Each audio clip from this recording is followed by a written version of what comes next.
All right, Bang Bang. Today is Friday. It is October 22nd. Welcome to the Dog Walk presented by Barstool Sports. It's True Crime Friday. As always, I want to get this out here first and foremost. We had to pre-record a couple episodes because Allie started a new job, so she's getting in the swing of things. So we already have a couple in the can because she's got to get her real life in order. And I say that because I know there have been big updates on the Gabby Petito Brian Laundrie case. We're not intentionally neglecting those, just so everybody knows listening. Just Allie's out for a couple weeks, so this is what we're going with. So just be on the lookout for those. I'm sure we'll get into it. And also a lot of dust needs to settle. I'm sure like at the time of this recording that I'm doing this ad, there's still not even a they don't even know who the bones belong to at this point. So just telling you guys that, keeping you in the loop with that. I'm sure we'll get back into that case when things settle and Allie is back. Before we get into it, though, I want to talk about Gale Street Inn. You guys have been hearing me talk about it all week. 4914 North Milwaukee, folks. I'm on record saying this. I had George on earlier in the year, or maybe it was 2020. It's a death row meal for me. It's my absolute favorite sit-down restaurant in the city. The ribs are fabulous. Their seafood selection's fabulous. That's the Oysters Rockefeller are back. That's what I don't know if you guys heard earlier in the week. We were making fun of White Sox Dave the way he pronounced Rockefeller. Regardless, neither here nor there. I just want to let you know they're back, and that's a good way to make it a sticking point that it's back. Also, they have the blackened salmon, the Alaskan king crab legs, and the sides are great. The au gratin potatoes. Go to GaleStreet.com. You can get it for takeout as well, delivery. Really, whatever kind of method you would like to go with, Gale Street's there for you. So go to GaleStreet.com. You can make the order on the Toast app. Or just like I said, 4914 North Milwaukee. Awesome ribs, awesome potato skins, awesome French onion soup. Just a great spot altogether. So go get your Gale Street. Make sure you're supporting local places, okay? Also, I want to say debt. Everyone has had struggles with debt, I'm sure, at some point. Well, not everyone. I'm sure there's some people who haven't had that struggle. But, just say everyone knows someone who may have struggled with it, okay? So that's why Upstart's there for you. Upstart's a fast and easy way to pay off your debt with a personal loan that's all done online. So whether it's paying off credit cards, consolidating high-interest debt, or funding personal expenses, over 1 million people have used Upstart to get one fixed monthly payment with a clear payoff date. Rather than looking at a credit score alone, Upstart considers other factors in your income, their current employment, and credit history to find you a smarter rate for your loan.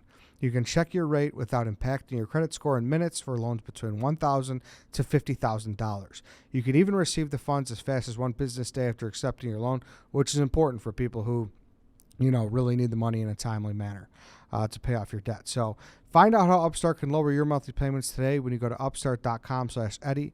That's upstart.com/Eddie, EDDIE. Don't forget to use our URL to let them know we sent you. Loan amounts will be determined based on your credit, income, and certain other information provided in your loan application. Upstart.com/Eddie. Had a listener hit me up, I think a couple weeks ago, about how it helped them out. I love to see that stuff. So if it helped you out, send me a screenshot and, just make sure you're supporting the sponsors who support us. So that's it. And let's get into it. All right, Allie, what are we going to get into for today? We are going to get into this is an extremely recent case, the TikTok murderer, which have you seen any of the hype or videos around that? No, I'm not on TikTok, Allie, surprisingly enough. Eddie. Are you on TikTok? No. I mean, look at her shaming me, giving me the... I do have a TikTok, but it's so that I can watch things that people send me. I don't spend time on TikTok. Yeah, see, I don't want to get in that rhythm where it's like I am going to scroll and before I know it, 2 hours are going to be gone. I'm like, oh, what did I do with my time? Yeah. So literally that's why I'm not even against doing dumb videos on it. I just don't want to keep scrolling endlessly. Wow. So you are really in the dark here. I'm definitely in the dark. Off the grid on this one. Yeah, I'm off the grid big time, and I'm sure there are a million TikToks that have recreated this. So I'm interested to hear. Sure. So this case is on Nicola Priest. She is a 23-year-old from Solihull, England. So we're going over the pond in this one. All right. Now, she, again, like a lot of people on TikTok, became kind of this TikTok fad, or was trying to become, the next viral TikToker doing these little like dances. You know what I'm talking about? Very aware, yes. Yes. Okay. The So wiggle dickers, that's how we describe them at Barstool. okay, well she was a wiggle dicker. Okay. Okay. There you go. She's trying to become the next big wiggle dicker. Mm-hmm. Now she was very, very social media infatuated. So she was trying to, do all this TikTok stuff. She was huge on like selfies and was like constantly on her phone. She had a 3-year-old daughter named Kaylee Jade, and she had posted a couple of videos like with Kaylee in her videos, trying to do the little dances with her and like, the whole 9 yards, trying to make yourself go viral, whatever it may be. Now, she had this whole online facade of, this fun mother-daughter TikTok dancing, like dynamic duo kind of perception. As we know, most of social media is not real life. Yes, you're going to paint the picture and it's going to look beautiful. And behind closed doors, that was absolutely not the case. Mm-hmm. Now, Nicola and her daughter were living in Birmingham, England at the time. So this was in 2020. And things, she was doing her TikTok thing and things kind of took a turn behind closed doors, like I said. So Nicola, she's 23. She's got a 3-year-old. So she's a young mother, living on her own with her daughter. That can be extremely overwhelming for somebody. And, especially with a kid that age, they've got a ton of energy. It's not no easy feat. Oh, yeah. For sure. Oh, yeah. So she was very overwhelmed by the task at hand of taking care of this really busy 3-year-old. Kaylee, if you see a picture of her, she is cute as cute can be. She's adorable. And however, unfortunately, there were several accounts of abuse towards Kaylee from Priest because she had just, whether it was Nicola that was overwhelmed or just didn't, whatever the reason was behind it, who knows. There were several accounts of Kaylee being abused behind closed doors. In July of 2020, there's a text to her boyfriend about being annoyed by Kaylee, for Kaylee like running around the house, basically like going into different rooms and stuff like any little toddler does. And the text said, "I'm going to kill her." Now, no. You can look at that in two different ways. You can look at that and then be like, "Oh, I'm so mad, I'm going to kill her." Like we've all, been there before. We're like, "Oh, I could just hit someone or I could just kill them." Or you can be like, "I'm going to kill her." Mm-hmm. So doesn't look good, but we can take it in a couple different contexts. Yeah, and obviously right? Text, you'll never know the context. Right. Now, this was followed by her, there's like a quote from her saying like, I hit her once for being, basically like annoying her. And then I hit her again for having a dirty diaper. She's 3 years old. She's going to have a dirty diaper. That is what 3-year-olds do. Yeah, people. So there was another account of abuse when a neighbor heard a really loud thump come from the apartment, followed by Kaylee's loud cries. And then following this, the neighbors heard Nicola over saying, "I'll just say she fell off the bed." Not a good look. Nope. Right? Yes. Do toddlers get bumped and banged around because they're constantly running around and they have, poor balance? Yeah, of course they do. But hearing somebody say a loud thump, followed by a child crying, followed by the mother saying, "I'll just say she fell off the bed." Not good. No, not good right there. Now, unfortunately, Nicola's boyfriend did not help the situation in any way. He actually kind of escalated the situation a lot more. Callum Redfern was her boyfriend, and together they were, they were not fit to be parents, let's say. Now, this brings us to August of 2020. And that day it was clear that Nicola really just did not want anything to do with Kaylee. There's CCTV footage. If you watch her in the elevator, she's on her phone. She's checking herself out in the like mirror elevator door stuff. And like Kaylee's, bopping around trying to get her attention. She doesn't want anything to do with it. Now, this could just be like, an annoyed mom who's tired and dragging or whatever. But with these accounts of abuse, you can kind of look into it and be like, all right, there's neglect going on here. You don't get the benefit of the doubt anymore. No. Yeah. Now, this is later that day. Callum Redfern, Nicola's boyfriend, comes over. They want to spend time with each other, so they try and put Kaylee to bed. And Kaylee, like any 3-year-old, wants to stay up and play instead of going to bed. So that's what she tries to do. And Nicola ends up getting angry really quickly. And her boyfriend also gets angry because all they wanted to do was go in the bedroom and do the dirty. And they were getting real mad that Kaylee was getting in the way of that. Now, again, you have a 3-year-old. She didn't want to go to bed. She wanted to stay up and play and what have you. Now, what happened in between? So the two of them, or at least one of them, snapped, lost their tempers. Kaylee got a really severe beating. Now, what is unclear at this time, because this is another ongoing investigation, is one, who was the one who beat her, or was it both of them? All we know is that they wanted to go into the bedroom.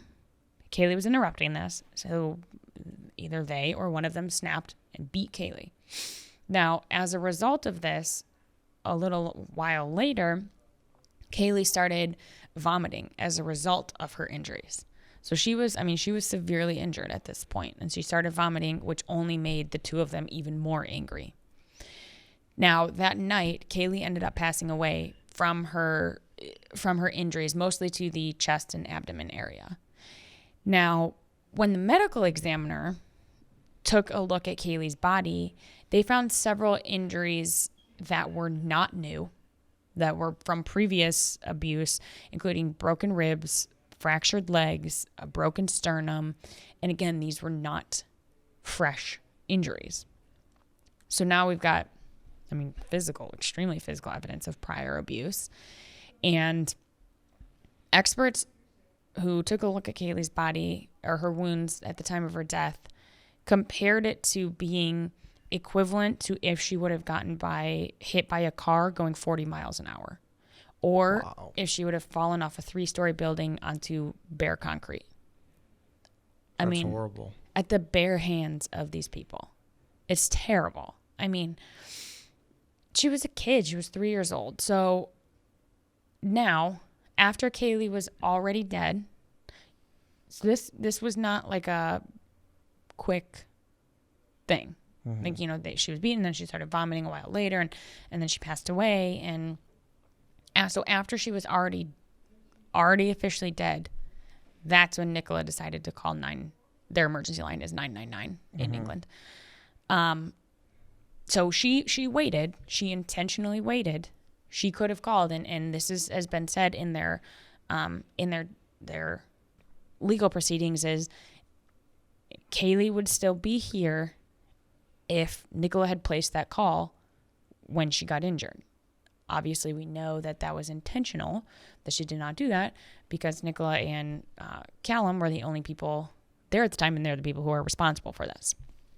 Now, since it was an incident that took place behind closed doors, there is a lot of controversy around who did it, or if it was both of them. Now, Nicola and Callum were obviously taken and they were separated. Once they were put, the charges were put on for Kaylee's death. Nicola received charges for, previous child abuse. They immediately turned on each other. They started pointing the fingers at each other. Oh, really? Nicola's like, it was Callum. Callum was like, it was Nicola. And the, prosecutors or whatever, the legal proceedings are kind of pointed at that it was both of them, that they both contributed to it, or they both took part in it. But again, they turned on each other. They're like, I'm going to start pointing the fingers. So Nicola and Redfern were both convicted of child manslaughter. Nicola received 15 years and Callum received 14 years. But like I said, Nicola also had extra charges tacked on because there was obviously previous wounds. So she got extra charges for child cruelty. So she received an extra 3 years.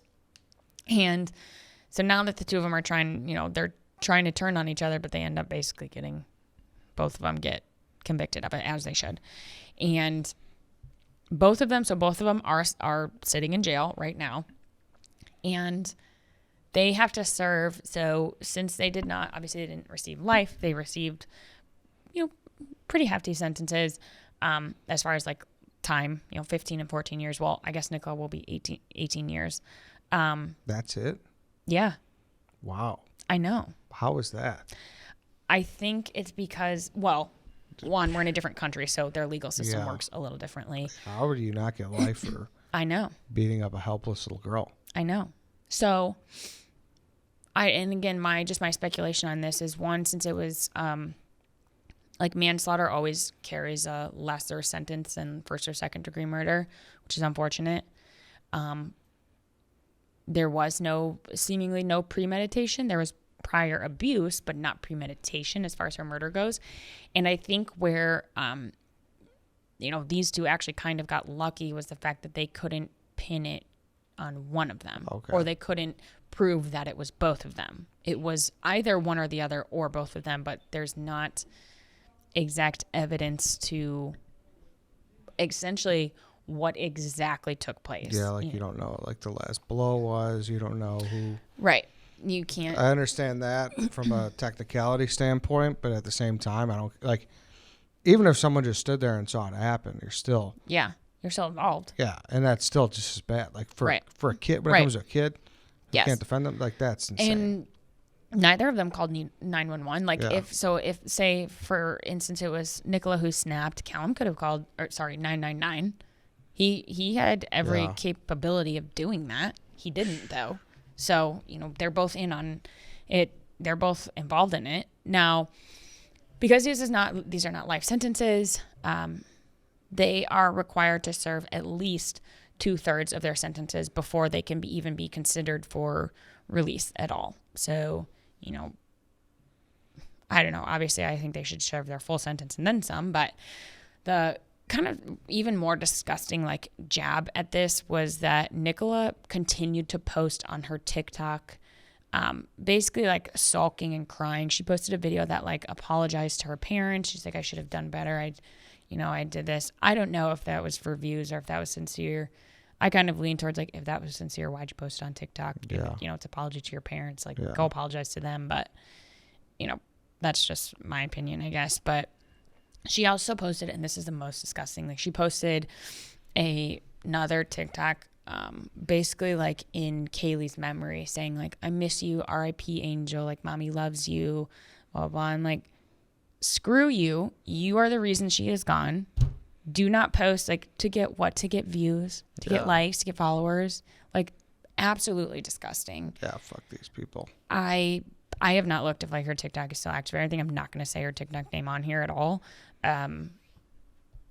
But I just think that is just repulsive that she even did that in the first place and went then to use TikTok to try and like get people's sympathy from it. That's horrible. It's horrific. So that is the TikTok murderer. They, but luckily, at least for now, both of them are rotting away in jail. So that's good then. Yeah. Brutal. I mean, that pisses me off for her to make that video after. Right. Like that is absolutely repulsive. That's so disgusting. Yeah. And like we've said many times on the show, when it comes to things with kids, either don't have kids or there's ways to get out of it rather than doing this like a piece of shit. So I mean, yeah, there's no excuse. Yeah. Absolutely no excuse. No. So that is the disgusting human beings of scum of the earth. At least they're rotting in prison right now. Hopefully they'll rot there for a long, long time. Yeah. Well, okay. That's it, Allie. Thank you. Thanks, everybody, for listening. We'll be back on Monday. We'll see you then.